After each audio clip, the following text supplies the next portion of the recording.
Olá pessoal, o nosso trabalho final é um sistema de recomendação para concessionárias. Foi feito pela Érica, por mim e a Rafaela. Na nossa agenda de hoje falaremos sobre a motivação, o sistema de recomendação em si, o estudo de caso, a base de dados, a metodologia e os resultados.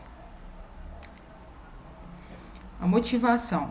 O propósito deste estudo é analisar alternativas de como um sistema de recomendação pode auxiliar empresas manufatureiras a manterem o seu capital circulante. E o que seria esse capital circulante?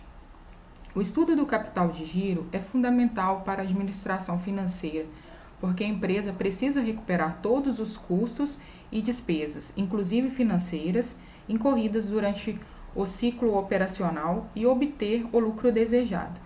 A criticidade que envolve a administração do capital de giro para a gestão das empresas nos motiva a analisar e pesquisar métodos e alternativas para este problema. Mas o que seria um sistema de recomendação? Um sistema de recomendação é um conjunto de algoritmos que utilizam técnicas de aprendizagem de máquina e recuperação da informação para gerar recomendações baseadas em algum tipo de filtragem. Os tipos de filtragem mais comuns são os colaborativa, onde considera-se a experiência de todos os usuários, a baseada em conteúdo, considera a experiência do usuário-alvo, e a híbrida. As duas abordagens são consideradas. Para o nosso estudo, utilizaremos a baseada em conteúdo.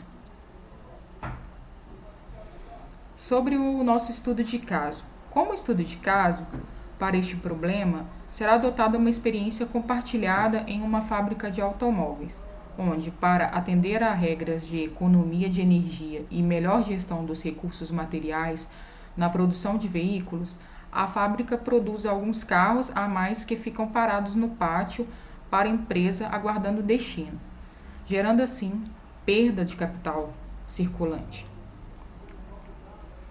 Dados.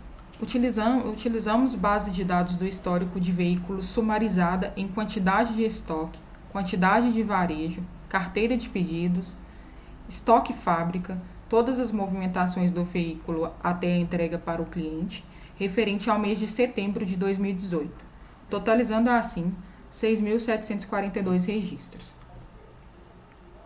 Agora a Érica vai dar sequência para a gente falando sobre a metodologia utilizada neste trabalho. Para o desenvolvimento do sistema de recomendação, escolhemos usar o algoritmo SVM, que é uma máquina de vetores de suporte, que é um conceito na ciência da computação para um conjunto de métodos do aprendizado supervisionado que analisam os dados e reconhecem padrões, usado para classificação e análise de regressão. Para desenvolvimento do sistema de recomendação baseado em SVM, utilizamos a linguagem Python 3.6 e o Jupyter Notebook, e as seguintes bibliotecas do Scikit-Learn: Matplotlib, Seaborn, Pandas e NumPy.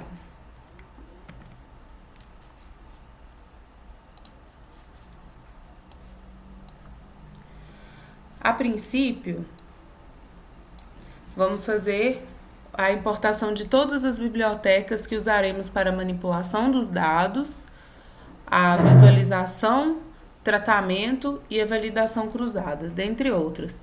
Dessa forma, a gente consegue manter o código mais organizado e mais limpo.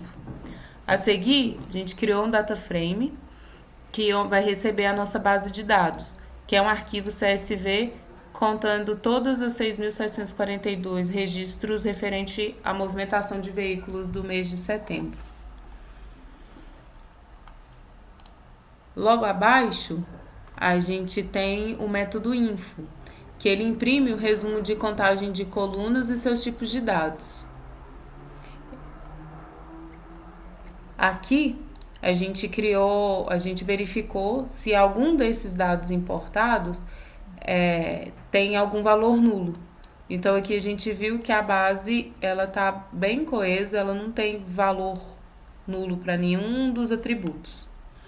Aqui a gente criou uma coluna onde mostra a regra quando o veículo será ou não recomendado para a concessionária, que é a metodologia da regra de recomendação, que ela se dá quando o volume da carteira de pedidos for menor que o varejo ou a velocidade de varejo, que são os dias que a concessionária demora para acabar com o seu estoque, ela tem que ser sempre menor que o seu estoque.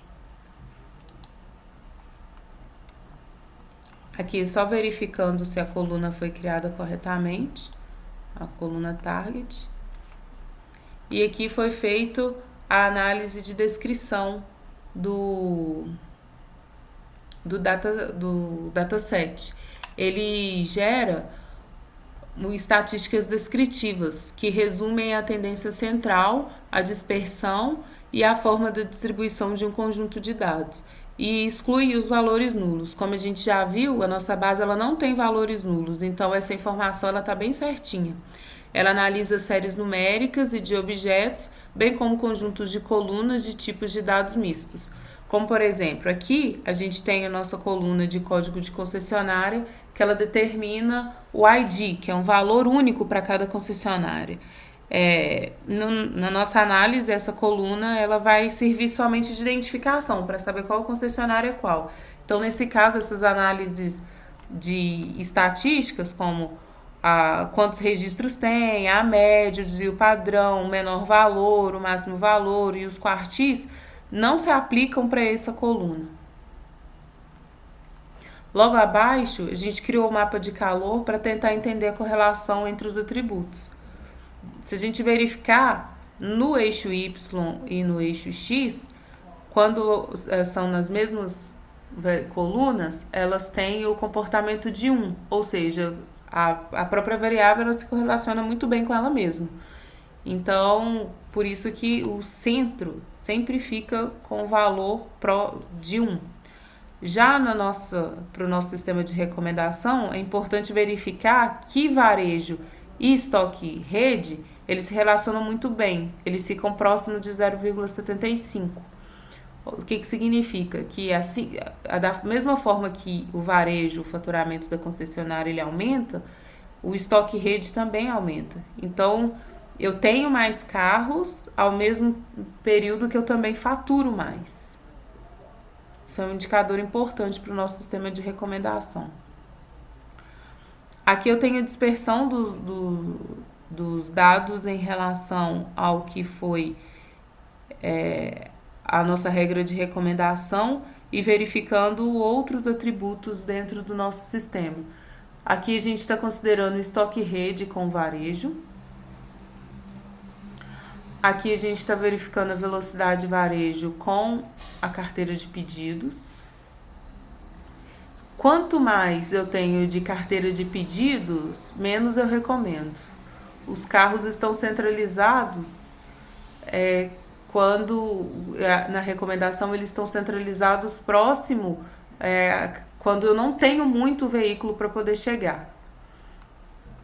E aqui a carteira de pedido com varejo. Aqui abaixo a gente criou uma coluna. A gente, na verdade, excluiu a coluna porque o algoritmo ele deve ser treinado com uma base diferente do conjunto de teste. Dessa forma, a coluna target ela foi excluída do conjunto original porque é o valor que eu quero prever. E aqui embaixo, todas as linhas da coluna foram transformadas, todas as linhas da coluna modelo foram transformadas em colunas, como valor 0 ou 1, para eu poder representar aquele veículo dentro das concessionárias. Aqui eu já criei todos os meus testes, considerando criei 5 pipelines para a gente considerar todos os testes. Lembrando que o método do SVM, ele já utiliza o kernel RBF. Isso quer dizer que durante a importação desse método do SVM, a gente já está utilizando esse kernel. Então, a gente vai fazer um teste com outros para ver a performance. Por isso que a gente criou 5 pipelines diferentes. Aí aqui a gente consegue ver a performance de cada um desses pipelines, considerando o parâmetro para 5 folds. No primeiro pipeline, a gente conseguiu 88% de assertividade e acurácia de validação cruzada. Aqui 81 no segundo pipeline, no terceiro pipeline 81, no quarto pipeline 83 e no quinto pipeline a gente conseguiu 93% de acurácia. A gente, para definir os parâmetros, a gente definiu os parâmetros usando o grid search, que é onde a gente define uma faixa de valores que serão esses parâmetros. Dessa forma, ela realiza uma série de testes para cada valor. Aqui, o que a gente estava fazendo é testar o impacto do SVM com a lista desses valores do gama. Aí, diante disso, a gente consegue informar o objetivo do classificador e quais parâmetros que a gente quer passar. Na criação desses pipelines, a gente define o alias CLF. E aí a gente consegue criar um dicionário classificando para dizer que os parâmetros serão para esse objeto e não serão dos métodos Scalar. Que é isso aqui que eu falei com vocês, esse pipeline 6.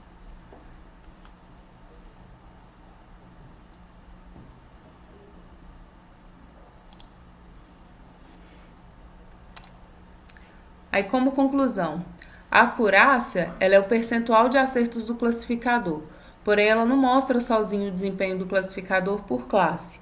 Portanto, é interessante calcular também a precisão, a revocação e a medida F1.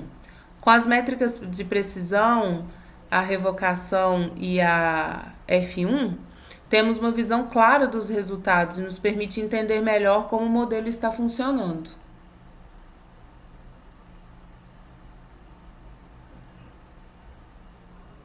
Mas o que isso significa? A precisão, ela significa o número de vezes que uma classe foi predita corretamente, dividida pelo número de vezes que a classe foi predita. A revocação significa o número de vezes que uma classe foi predita corretamente, dividido pelo número de vezes que a classe aparece no dado de teste. E o F1, a medida F1, ela é a medida harmônica entre a precisão e a revocação. Com essa informação, podemos dizer que a performance do classificador com um indicador apenas. Aí, como nosso resultado, com a precisão média e a medida F1 de 94%, temos um bom resultado do SVM na classificação dos veículos para concessionária. Aqui a gente consegue ver os resultados por classe. Como mostrado aqui, a gente temos a precisão, a medida por classe, não apenas mais pela acurácia. Aí, dessa forma, a gente tem uma visão mais detalhada do desempenho do classificador, inclusive por classe. Aí, é possível ver como ela está se saindo na classificação das classes específicas, que é 0, que é para carros que não são recomendados, e 1, para os carros que serão direcionados para as concessionárias. Então, como a precisão média de 94%, a gente vê que a gente tem um bom resultado para SVM, para essa classificação dos veículos da concessionária. Aí é isso, gente. Obrigada.